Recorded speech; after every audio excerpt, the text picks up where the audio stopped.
और बिलपत्र चढ़ाने में अधिकतर लोग भूल कर देते हैं। बिलपत्र चढ़ाने में सबसे पहले तो आपको इस बात का ध्यान रखना है कि बिलपत्र कौन सा वाला भाग शिवलिंग को स्पर्श होना चाहिए। इसमें आप गलती करते हैं और सीधा बिलपत्र उठाकर महादेव पर चढ़ा देते हैं। ये जो इसका खुरदरा वाला भाग है ये ऊपर रहता है और चिकना वाला भाग महादेव को स्पर्श कराया जाता है, उनके ऊपर रखा जाता है। ये पहला नियम है बिलपत्र चढ़ाने का। दूसरा नियम, ये बिलपत्र के पीछे वाली जो डंडी है इसका ये जो लास्ट का वज्र है इसे तोड़कर अलग करके फिर महादेव को चढ़ाया जाता है बिलपत्र।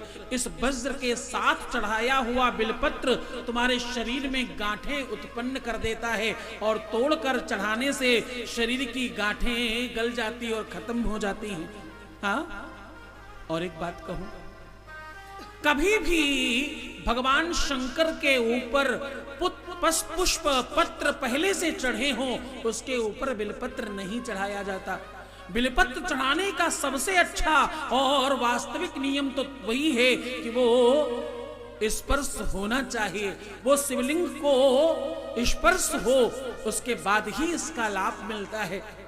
और बिलपत्र कभी भी सूखी नहीं चढ़ाई जाती, बिलपत्र को हमेशा गीला करके धुल करके पानी के साथ चढ़ाया जाता है, तभी इसका आपको वास्तविक लाभ मिलता है। क्यों? क्योंकि ये अश्रु का प्रतीक है और उसी प्रकार चढ़ाया जाए तो महादेव को ज्यादा प्रसन्नता और ज्यादा अच्छा लगता है। और एक बात कहूं, बिलपत्र कभी भी किसी भी स्थिति में, कहीं कहीं ऐसा लोग कहते हैं कि बिलपत्र को यहां रखो वहां रखो, बिलपत्र कभी भी अर्घे पर अथवा जलहरी पर नहीं रखा जाता।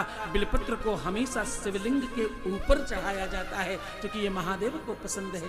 हाँ, माता के स्थान पर नहीं, महादेव के स्थान पर चढ़ाया जाता है तो ही इसका लाभ मिलता है। केवल और केवल सारे के सारे पत्र पुष्पों में बिलपत्र ही है जिसे धुलकर चढ़ाया जाता है। बाकी सारे के सारे पत्र पुष्प बिना धुले हुए चढ़ाना चाहिए।